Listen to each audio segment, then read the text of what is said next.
Baik, kita mulai saja Bapak Ibu sekalian. Bismillahirrahmanirrahim. Assalamualaikum warahmatullahi wabarakatuh. Semangat pagi, mitra NASA dimanapun berada.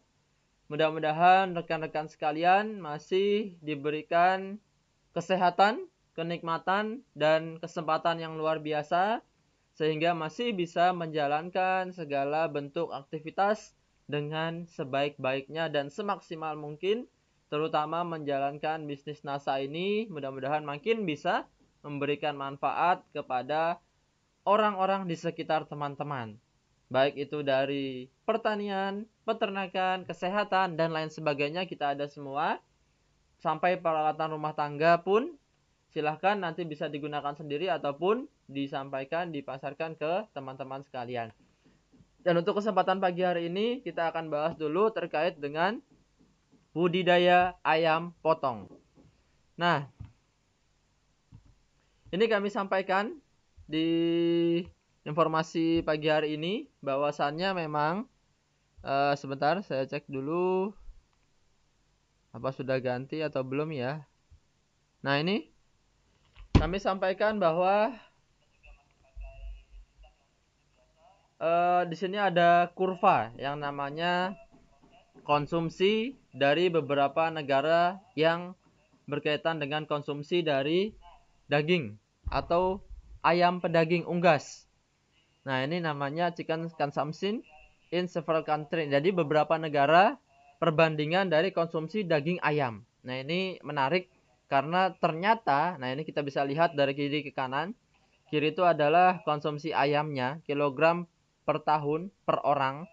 Nah, di situ ada tulisannya 0, 10, 20, 30, 40, 50 itu kilogram. Kemudian di sebelah kanannya itu ada yang populasi penduduknya. Nah, jadi kalau kita lihat di sini bahwasannya dari kiri ke kanan itu yang tertinggi terendah. Nah, jadi teman-teman bisa lihat siapa yang terendah. Ternyata alhamdulillah Indonesia bukan jadi yang terendah. Masih ada lah yang lebih di bawahnya dari Indonesia. Nah, jadi ini ya, dari peringkat tersebut, ini kurang lebih Indonesia adalah setelah Vietnam. Jadi yang paling tinggi adalah Brunei. Walaupun jumlah penduduknya sangat kecil, nah itu sedikit. Malaysia penduduknya kecil, ternyata konsumsi daging ayamnya tinggi. Nah, ini mungkin yang lebih jelas. Ini berikan gambar yang selanjutnya. Nah, ini masih ada yang di bawahnya. Jadi Malaysia, Singapura, dari yang tertinggi ya, Malaysia, Singapura, Thailand, Filipina, Indonesia. Ini di ASEAN. Di Asia Tenggara, ASEAN. Nah, jadi kurang lebih konsumsi kita itu walaupun rendah, ternyata masih ada yang rendah. Nah, tetapi tidak seharusnya kita berbangga diri karena yang lebih tinggi juga lebih banyak. Nah, dan seharusnya itu yang terus kita tingkatkan konsumsinya. Nah, karena kalau kita lihat Filipina, negara-negara kecil, penduduknya sedikit, ternyata konsumsinya tinggi. Nah, jadi kalau kita tahu bahwasannya memang sudah banyak sekali sekarang yang berproduksi, yang mengusahakan, yang beternak, tetapi ternyata masih terus mengalami kekurangan. Terus seharusnya masih bisa kita tingkatkan. 4,5 kg per kapita per tahun. Nah, itu artinya kita satu orang rata-rata jika di rata-rata kan seluruh Indonesia dari jumlah penduduk 4,5 kg daging ayam yang kita makan itu per tahunnya. Jadi satu orang makan 4,5 kilo per tahun. Nah, jadi selama 12 bulan itu kita makannya totalnya cuma 4,5 kilo. Nah, jadi itu masih sangat sedikit berbeda dengan negara-negara lainnya. Ini belum kami tampilkan juga negara-negara Eropa sana. Karena memang konsumsi protein hewaninya jauh lebih tinggi.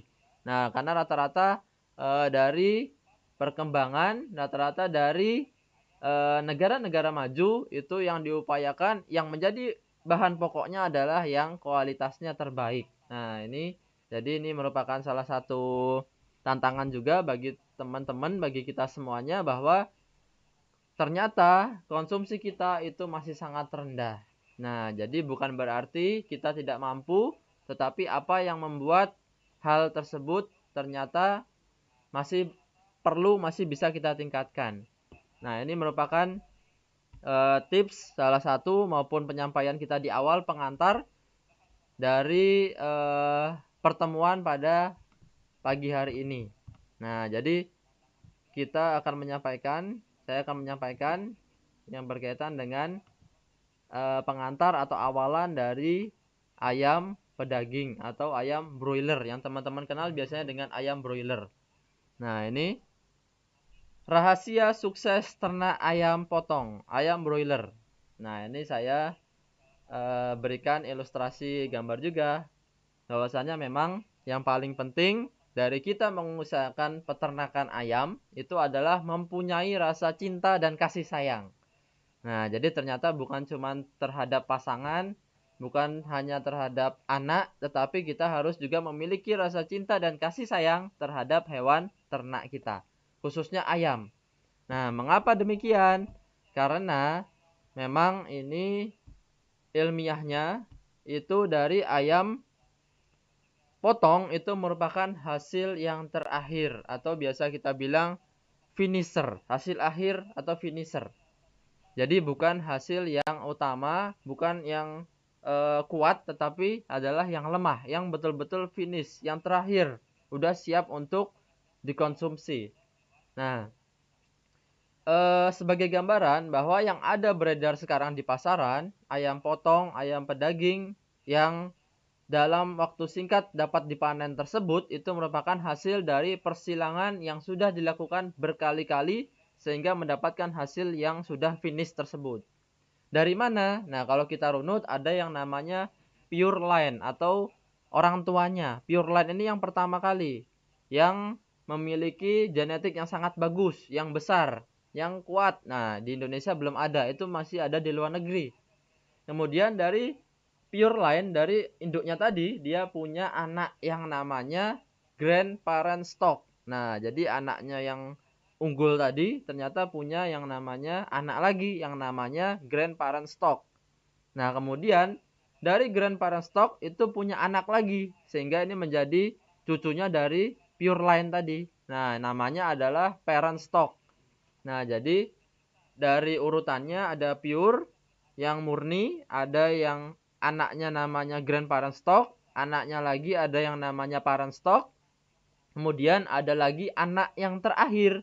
Nah, jadi anaknya parent stock itu adalah final stock. Nah, jadi yang sudah final, betul-betul final.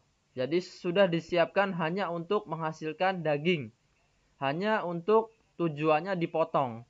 Nah, jadi mengapa namanya final? Karena dia sudah tidak bisa lagi berkembang biak. Nah, Bapak Ibu bisa coba mengawinkan berkali-kali pun tidak bisa jadi. Tidak bisa dikawinkan, tidak bisa punya anak lagi. Nah, itulah yang namanya final stock. Sehingga dia ayam yang sebetulnya sangat lemah dan khususkan hanya untuk membentukkan daging dan siap untuk dipotong nantinya. Jadi urutannya adalah pure line, grandparent stock, kemudian ada parent stock dan ada final stock. Jadi ini adalah cicitnya dari ayam yang murni tadi. Nah, jadi hasil dari beberapa kali keturunan persilangan untuk menghasilkan hasil yang terbaik.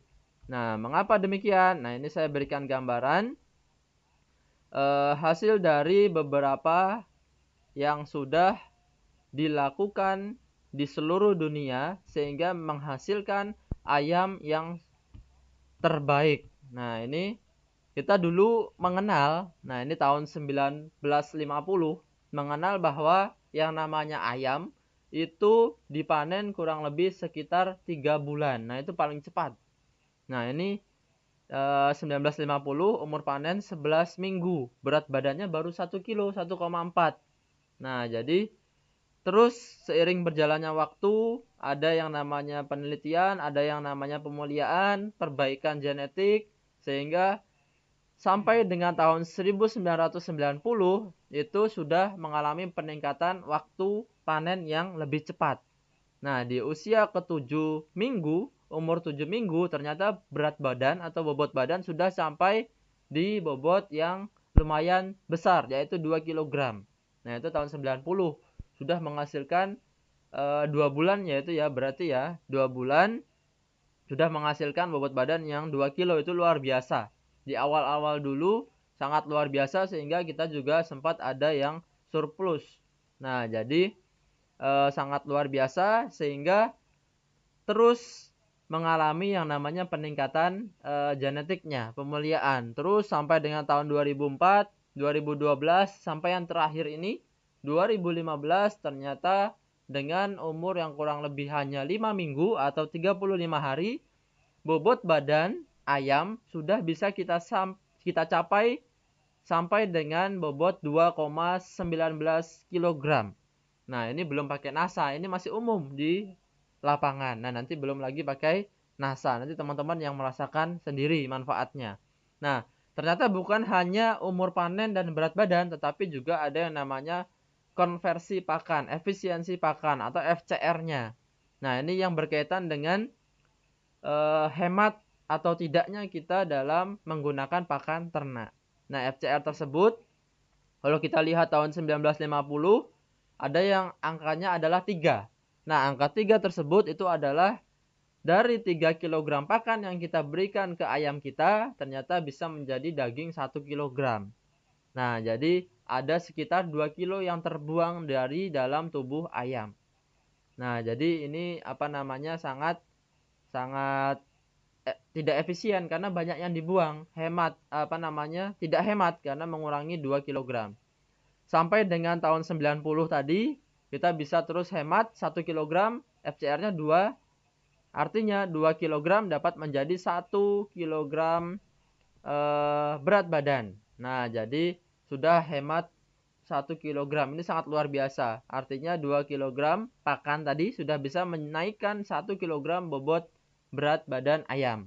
Nah, ternyata di tahun 2015 itu lebih hemat lagi. Nah, ini FCR konversi pakannya ini 1,5.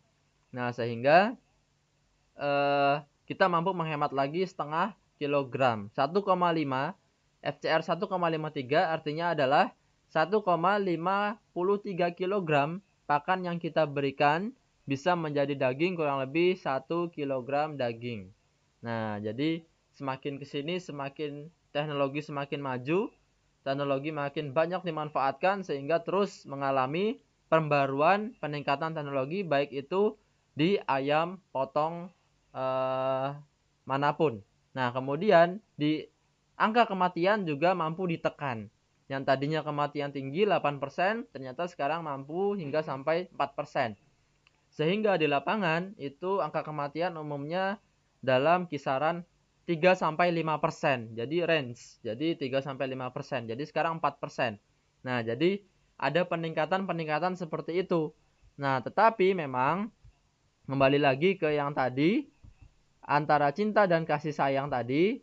Nah, kendalanya adalah kalau kita tidak punya rasa cinta terhadap ayam kita tadi, kita hanya melepas mengumbar di luaran sana, otomatis ayam kita tidak bisa bersaing dengan hewan ternak lainnya.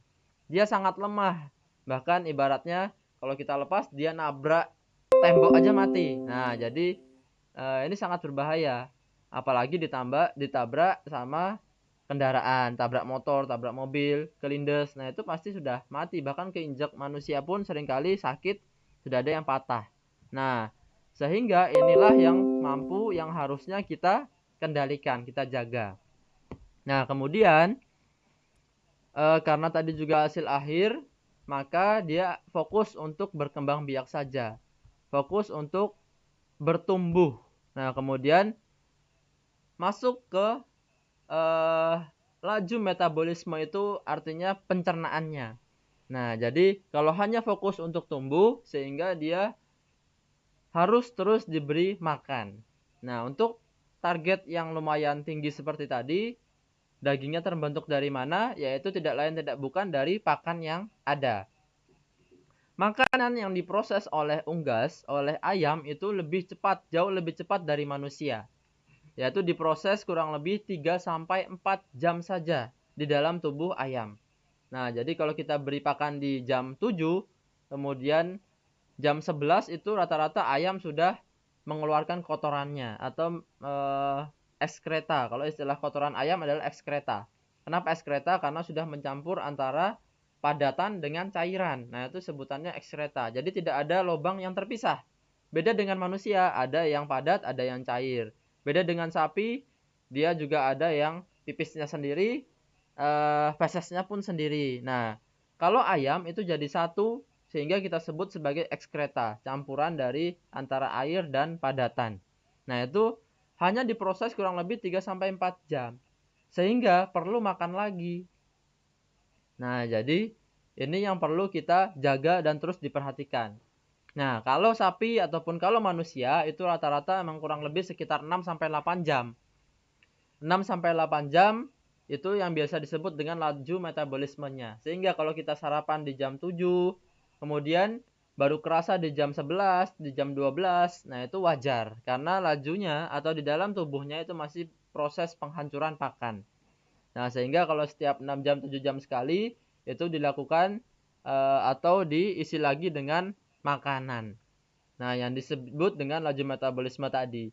Nah, kalau kita makan sore, jam 6 atau jam 8 malam, kemudian kan sisanya kosong, nanti kita istirahat.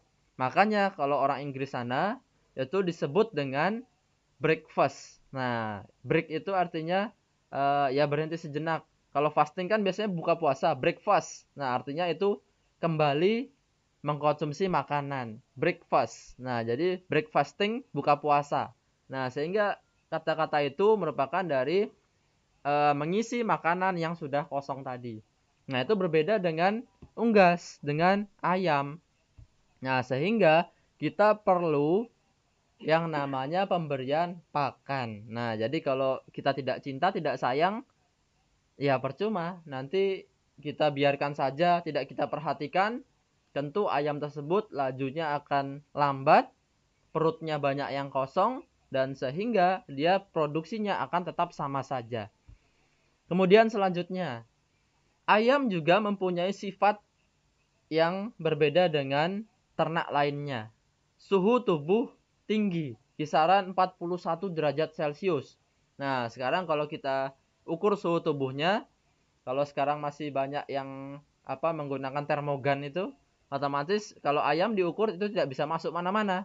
Nah, karena suhunya di atas dari suhu rata-rata manusia. Nah, jadi 41 derajat Celcius. Kalau kita berapa? Nah, kurang lebih ya sekitar 35, 36, 37 dan masuk lumayan, 38 apalagi. Nah, ini berbeda. Sehingga perlu yang namanya penanganan khusus untuk suhu tubuh yang tinggi tersebut. Kemudian kalau ibaratnya ayam itu adalah mesin, nah ini kalau ibarat mesin berarti putarannya cepat. Nah, kalau putarannya cepat itu kalau terjadi sesuatu halangan di lapangan, di kandang, di peternakan kita, siapa yang akan selamat duluan? Kalau kita ibaratkan kita punya dua kendaraan. Yang satu cepat, yang satu lambat. Yang satu F1, mobil balap F1. Yang satu hanya mobil biasa.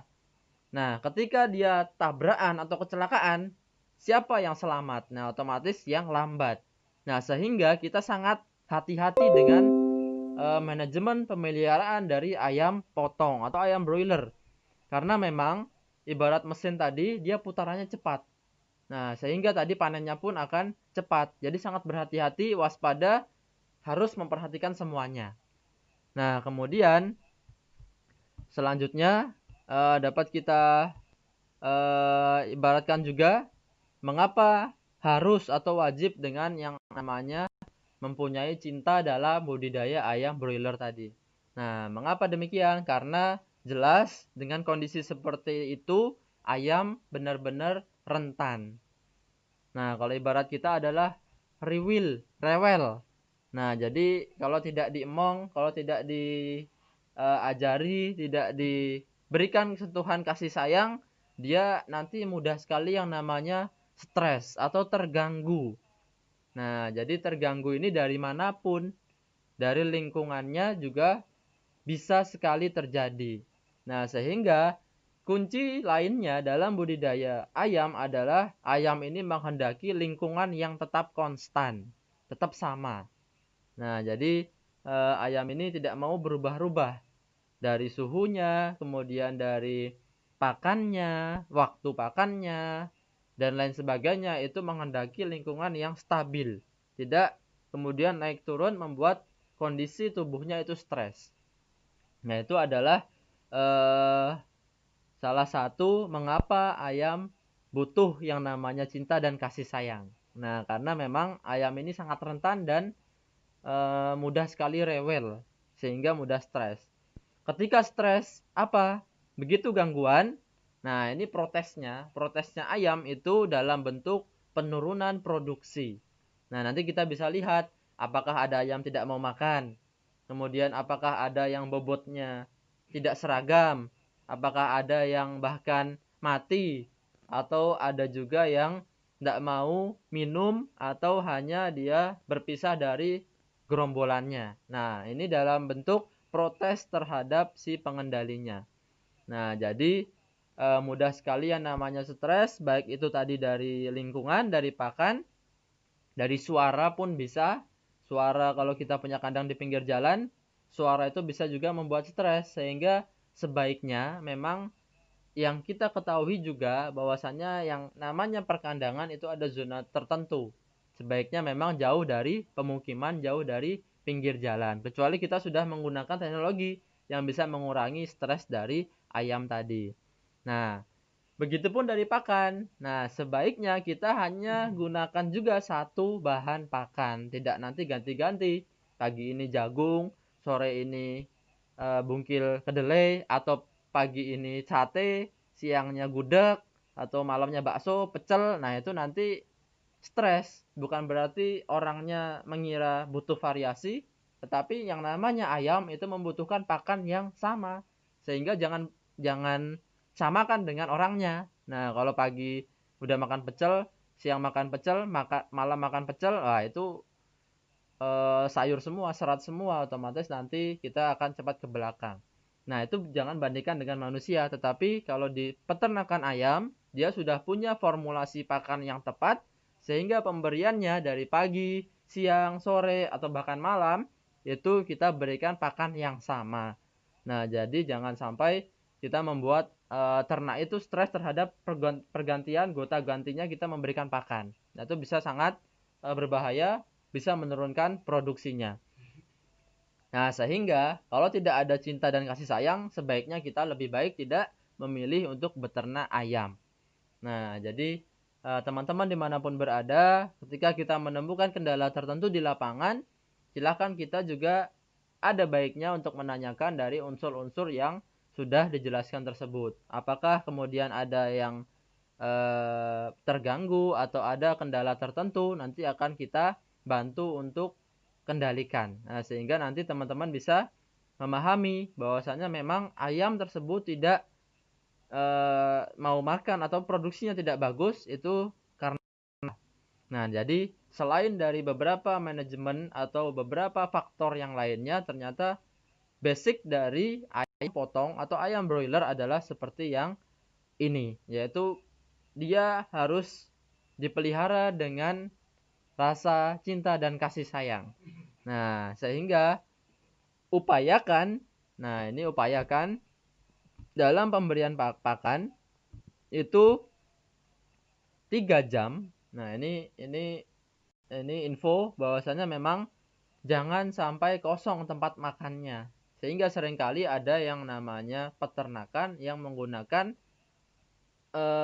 auto feeder, itu apa namanya? Makan pakan dengan otomatis sehingga tetap terjaga. Kalau pakan habis, paling tidak dia atur 1 jam 3 jam baru diisi lagi. Nah, jadi jangan sampai upayakan 3 jam, jangan sampai kosong tempat makannya. Contoh, misal dikasih pagi. Kemudian jam 12 habis. Nah, kalau memang sebaiknya habis, itu langsung diberi pakan. Tapi kalau tidak, kita kasih rentan waktu, range waktu, itu jangan sampai 3 jam. Jangan sampai jam 3 kosong. Nah, sehingga perlu kita berikan pakan entah itu jam 1 atau jam 2. Nah, itu kita berikan, nanti sore lagi kita berikan. Bahkan jangan sampai kosong sampai jam 4. Nah, karena apa? Salah satu penyebabnya tadi karena dia adalah mesin yang sangat cepat, sehingga diprosesnya pakan 3 sampai 4 jam. Sehingga kalau tidak ada yang diproses, dia memproses apa? Nah, jadi kosongnya ayam itu bisa menimbulkan berbahaya nantinya. Sehingga perlu ada terus tambahan makanan. Nah, tidak perlu khawatir karena makanan pun nanti akan dikonversi menjadi daging. Tidak perlu khawatir makan banyak, pengeluaran banyak. Nah, tidak seperti itu. Ternyata dia tidak dibuang secara sia-sia, tetapi dimanfaatkan di tubuhnya. Nah, kemudian waktunya pun harus sama. Nah, jadi ini menarik juga. Memang beberapa hasil dari percobaan atau riset atau publikasi bahwasanya memang pemberian pakan di waktu yang seragam, yang sama, itu seringkali meningkatkan bobot badannya secara lebih cepat, lebih bagus. Nah, misalnya jam 7 pagi, berarti selamanya sampai dengan panen kita berikan jam 7 pagi.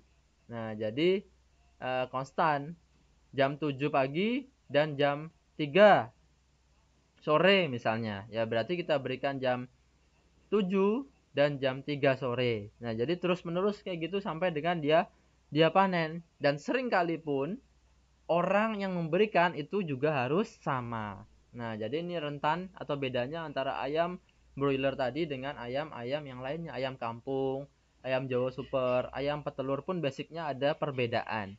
Sehingga jika kita sudah terjun ke ayam broiler, ayam pedaging, atau ayam potong istilahnya, memang beberapa istilahnya, nah itu perlu kita turunkan rasa cinta dan kasih sayang tadi. Nah, sehingga ini harus bisa teman-teman pahami sehingga bisa meningkatkan dari produksi telurnya, produksi dagingnya si ayam broilernya. Seperti itu dulu. Terima kasih atensi teman-teman sekalian. Jika ada yang masih kurang atau perkataan yang kurang berkenan di hati teman-teman sekalian, kami ucapkan permohonan maaf.